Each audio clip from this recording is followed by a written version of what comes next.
Hey guys, അപ്പോൾ ഇന്ന് നമുക്ക് നല്ല ഈസി ആയിട്ട് വളരെ എളുപ്പത്തിൽ ചെയ്യാൻ പറ്റിയ ഒരു ബീഫ് റോസ്റ്റിൻ്റെ റെസിപ്പി നോക്കാം. ഇത് കാണാൻ മാത്രമല്ല കഴിക്കാനും അത്ര തന്നെ ടേസ്റ്റ് ആട്ടോ. അപ്പോൾ നമുക്ക് വീഡിയോയിലേക്ക് പോവാം.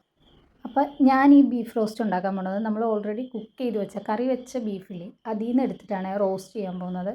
ഇവിടെ കറിയിൽ വെച്ച ബീഫ് കഴിക്കൽ കുറവാണ്. അപ്പോൾ അത് കറി വെച്ചിട്ട് അതിൽ നിന്ന് എടുത്തിട്ട് റോസ്റ്റ് ചെയ്യല ചെയ്യാറ്. ഇത് റോസ്റ്റ് ചെയ്യുമ്പോൾ നമ്മൾ കുറച്ചുകൂടെ മസാലകളൊക്കെ ആഡ് ചെയ്ത് കൊടുക്കണം. നമ്മൾ ഓൾറെഡി കറിയിൽ മസാല ഇട്ടിട്ടാണ് ചെയ്തിരിക്കണമെങ്കിലും നമ്മൾ റോസ്റ്റ് ചെയ്യാൻ നേരത്ത് എക്സ്ട്രാ മസാല ഇടണം, എന്നാലേ ആ ഒരു ടേസ്റ്റ് ഒക്കെ കിട്ടത്തുള്ളൂ. അപ്പോൾ ആദ്യം തന്നെ ചട്ടിയിലേക്ക് ഓയിൽ ഒഴിച്ചിട്ട് കുറച്ച് കടുക് ഇട്ടിട്ട് പൊട്ടിക്കുക. നമുക്ക് കടുകിൻ്റെ കൂടെ കുറച്ച് ഉലുവ വേണമെങ്കിൽ ഇടാം, വളരെ കുറച്ച് മാത്രം. ഞാൻ ഓൾറെഡി കറിയിൽ ഉലുവ ഇട്ടതുകൊണ്ടിട്ട് ഇപ്പോൾ റോസ്റ്റ് ചെയ്യുന്നതിൽ ഉലുവ ഇടുന്നില്ല. നിങ്ങൾക്ക് വേണമെങ്കിൽ മാത്രം, കറിയിൽ ഇട്ടിട്ടില്ലെങ്കിൽ റോസ്റ്റ് ചെയ്യുമ്പോൾ നമുക്ക് ഉലുവ ഇട്ട് നല്ലൊരു ഫ്ലേവർ കിട്ടും.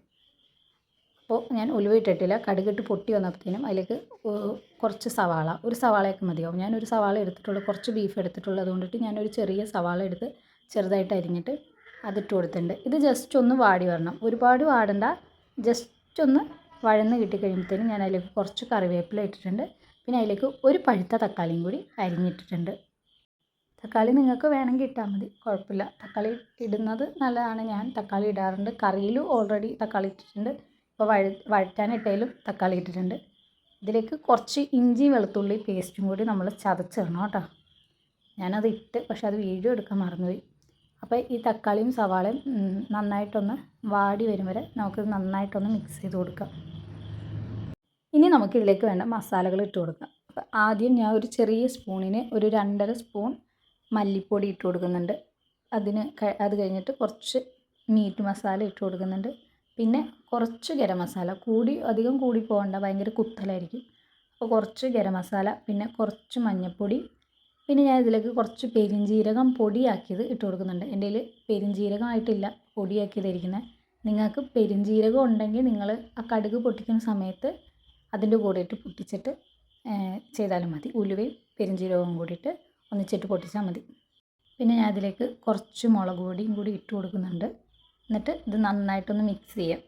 നല്ലപോലെ മിക്സ് ചെയ്ത് ആ പൊടിയുടെ ആ പച്ചപ്പുണ്ടല്ലോ അതൊക്കെ ഒന്ന് നല്ല മാറി വരും വരെ നന്നായിട്ടൊന്ന് മിക്സ് ചെയ്ത് കൊടുക്കുക. അടി പിടിക്കാണ്ട് തീ കുറച്ചിട്ടിട്ട് വേണം ചെയ്യാൻ വേണ്ടിയിട്ട്. ഞാൻ ആദ്യം ഈ വീഡിയോ എടുക്കുമ്പോൾ നൈറ്റാണ് വീഡിയോ എടുത്തത്. അപ്പോൾ വീഡിയോ അതിൻ്റെ കൂടെ തന്നെ ലൈവായിട്ട് സൗണ്ടും കൊടുക്കുന്നുണ്ടായിരുന്നു. പക്ഷേ അത് കഴിഞ്ഞിട്ട് ഞാൻ കേട്ട് കഴിഞ്ഞപ്പോഴാണ് സൗണ്ട് ഭയങ്കര ചീവിടിൻ്റെ ഒക്കെ സൗണ്ട്. അപ്പോൾ ഞാൻ ഓർത്തെന്നാൽ അത് കട്ട് ചെയ്തിട്ട് നമുക്ക് അല്ലാണ്ട് എഡിറ്റ് ചെയ്യുമ്പോൾ വോയിസ് കൊടുക്കാമെന്ന് ഓർത്ത് അങ്ങനെ ചെയ്തതാണ്. അപ്പോൾ ഇടയ്ക്ക് ഞാൻ അതിൽ കൈകാലൊക്കെ ഇട്ട് ആക്ഷനൊക്കെ കാണിക്കുന്നുണ്ട്, അത് കാര്യമാക്കണ്ട. അപ്പോൾ ഇനി നമുക്ക് ബീഫ് ഇട്ട് കൊടുക്കാം. ഞാൻ പറഞ്ഞല്ലോ ഓൾറെഡി നമ്മൾ കുക്ക് ചെയ്ത് മസാലയൊക്കെ ഇട്ടിട്ട് കുക്ക് ചെയ്ത് വെച്ചേക്കുന്ന ബീഫാണ്. അപ്പോൾ നമുക്കത് വേറെ ഒന്നും ചെയ്യാനില്ല, നേരെ ആ മസാലയിലേക്ക്, നമ്മളിപ്പോൾ ഉണ്ടാക്കി വെച്ചേക്കുന്ന മസാലയിലേക്ക് തട്ടുക. അങ്ങനെ ഇത് നല്ലപോലെ മിക്സ് ചെയ്തിട്ട് നമ്മൾ വേറെ വെള്ളവും കാര്യങ്ങളും ഒന്നും ഒഴിക്കണ്ട. ഇപ്പോൾ ഓയിലോ ഒന്നും വേറെ ഒഴിച്ചു കൊടുക്കണ്ട. നന്നായിട്ട് മിക്സ് ചെയ്തിട്ട് നമുക്ക് വേണമെങ്കിൽ ഉപ്പ് ഒന്നുകൂടി ഒന്ന് നോക്കിയിട്ട് ഈ സമയത്ത് വേണമെങ്കിൽ ആവശ്യമുണ്ടെങ്കിൽ മാത്രം കുറച്ചും കൂടെ ഉപ്പ് ആഡ് ചെയ്ത് കൊടുക്കുക. എനിക്ക് കുറച്ച് ഉപ്പ് കുറവായിരുന്നു, അപ്പോൾ ഞാൻ ഒന്നുകൂടി ഉപ്പ് നോക്കിയിട്ട് ഒന്ന് ഇട്ട് കൊടുത്താണ്. എന്നിട്ട് നല്ലപോലെ ഇത് മിക്സ് ചെയ്യുക. ഇപ്പോൾ ഓയിലൊന്നും ഒഴിക്കണ്ട. ഇത് കുറച്ച് നമുക്കിത് നല്ല ഡ്രൈ ആയിട്ട് കിട്ടണം. ഇപ്പോൾ ഈ മസാലയുടെ കളറിൽ ഇത് മാറിയിട്ട് നല്ല ഒരു കുറച്ചുകൂടെ ഒരു ബ്രൗൺ ഷെയ്ഡിലേക്ക് വരും. ആ രീതിക്കാണ് നമുക്ക് കിട്ടേണ്ടത്. അപ്പോൾ ഇത് ഒന്നുകൂടി ഒന്ന് മസാലയുടെയൊക്കെ ഒന്ന് കളറ് മാറി വരുമ്പോൾ നമുക്ക് ഇതിലേക്ക് കുറച്ചുകൂടെ ഓയിൽ ഒഴിച്ച് കൊടുത്തിട്ട് ഇത് നന്നായിട്ട് ഡ്രൈ ആയിട്ട് വരാൻ വേണ്ടിയിട്ട് വെയിറ്റ് ചെയ്യണം. ഇത് കുറച്ച് സമയം എടുക്കും. നമ്മൾ വേഗം ചെയ്താൽ ശരിയാവില്ല. നമ്മൾ കുറച്ച് സമയം എടുത്തിട്ട് വേണം അത് ചെയ്യാൻ വേണ്ടിയിട്ട്. കാരണം നല്ലപോലെ ഡ്രൈ ആവണം, എന്നാലേ ആ ഒരു ടേസ്റ്റ് കിട്ടത്തുള്ളൂ. നല്ല ടേസ്റ്റായിട്ട് ഇത് കഴിക്കാൻ വേണ്ടിയിട്ട് പോകും. ഇപ്പോൾ ബീഫ് അത്രയും മുരിച്ചെടുക്കണ്ടാത്തവർക്ക് നമുക്ക് വേണമെങ്കിൽ ഇത് അത്രയും മുരിയുന്നതിന് തൊട്ട് മുന്നേ വേണമെങ്കിൽ നമുക്ക് എടുത്ത് മാറ്റാം. എന്നിട്ട് കഴിച്ച് നോക്കിയിട്ട് അത് ഇഷ്ടപ്പെടുവാണെങ്കിൽ അങ്ങനെ എടുക്കാം. ഇല്ല കുറച്ചുകൂടെ ഡ്രൈ ആക്കി എടുക്കണമെങ്കിൽ ഡ്രൈ ആക്കി എടുക്കാം. ഞാൻ നോക്കിയിട്ട് കുറച്ചുകൂടെ ഡ്രൈ ആക്കി എടുക്കുന്നതാണ് ഒന്നുകൂടി നല്ലത്. ഞാൻ ഉണ്ടാക്കിയപ്പോൾ തന്നെ കുറേ അതിൽ നിന്ന് പെറുക്കി തിന്നുകൊണ്ടാണ് ഉണ്ടാക്കിക്കൊണ്ടിരുന്നത്. അപ്പം നമുക്ക് ഇഷ്ടത്തിന് എങ്ങനെ വേണമെങ്കിലും നമുക്ക് എടുക്കാം കേട്ടോ.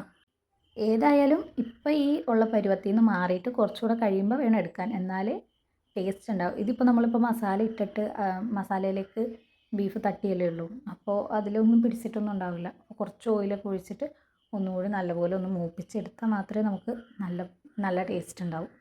അപ്പോൾ ഞാൻ അതിലേക്ക് കുറച്ച് ഓയിൽ ഒഴിച്ച് കൊടുത്തിട്ടുണ്ട്. ഓയിൽ ഒഴിച്ചിട്ട് നമുക്ക് നന്നായിട്ടൊന്ന് മൊരിയിച്ചെടുക്കാം. ഇതിപ്പോൾ നമ്മൾ ഇടയ്ക്കിടയ്ക്ക് ഒന്ന് എടുത്ത് തുറന്ന് ഇളക്കി കൊടുക്കണം, ഇല്ലെങ്കിൽ മസാല അടി പിടിക്കാൻ ചാൻസ് ഉണ്ട്. അതുകൊണ്ടിട്ട് നമ്മൾ ഇടയ്ക്കിടയ്ക്ക് എടുത്ത് നോക്കണം. ഞാൻ ഇപ്പോൾ ഇത് മൂടി വെക്കുന്നൊന്നുമില്ല, അല്ലാണ്ട് തന്നെയാണ് കുക്ക് ചെയ്തെടുത്തേക്കുന്നത്. ഇതിൽ പെരിഞ്ചീരകം ഞാൻ പറഞ്ഞു, പെരിഞ്ചീരകം ഇടുവാണെങ്കിൽ ഒന്നുകൂടി നല്ലതാണ്. നിങ്ങൾക്ക് വേണമെങ്കിൽ ഈ സമയത്ത് കുറച്ച് പെരിഞ്ചീരകം ഇട്ട് കൊടുക്കാം. അപ്പോൾ ഞാൻ നല്ല ഡ്രൈ ആക്കി എടുത്തിട്ടുണ്ട് ബീഫ്. നമ്മളിപ്പോൾ വീഡിയോയിൽ കാണുന്നതിലും അത്ര കിട്ടുന്നില്ല, ഞാൻ നോക്കിയിട്ട് വീഡിയോ എടുത്തതിൽ അത്ര കളർ തോന്നുന്നില്ല. അപ്പോൾ ഞാൻ ഇത് ബീഫ് വെന്ത് റെഡി ആയിട്ടുണ്ട്. അപ്പോൾ അത് ഇറക്കുന്നതിന് മുന്നേ ഞാൻ പറഞ്ഞില്ലേ, കുറച്ച് പെരിഞ്ചീരക പൊടി ഞാൻ ഇട്ട് കൊടുത്തിട്ടുണ്ട്, പിന്നെ കുറച്ച് ഗരം മസാല, പിന്നെ കുറച്ച് മല്ലിയില കറിവേപ്പിലയും കൂടി ഇട്ട് കൊടുക്കുന്നുണ്ട് കേട്ടോ. പക്ഷെ ഞാൻ ഇട്ട കറിവേപ്പിലയും മല്ലിയിലയും കുറച്ച് കൂടുതലായിപ്പോയി. നിങ്ങൾക്ക് നിങ്ങളുടെ ആവശ്യത്തിന് നോക്കിയിട്ട് ഇടാം. അപ്പോൾ ഇതാണ് നമ്മുടെ ഇന്നത്തെ സ്പെഷ്യൽ ബീഫ് റോസ്റ്റ്. കാണാൻ മാത്രമല്ല കഴിക്കാനും അടിപൊളിയാട്ടോ. അപ്പോൾ എല്ലാവരും ചാനൽ സബ്സ്ക്രൈബ് ചെയ്യാൻ, വീഡിയോ ലൈക്ക് ചെയ്യാൻ മറക്കല്ലേ.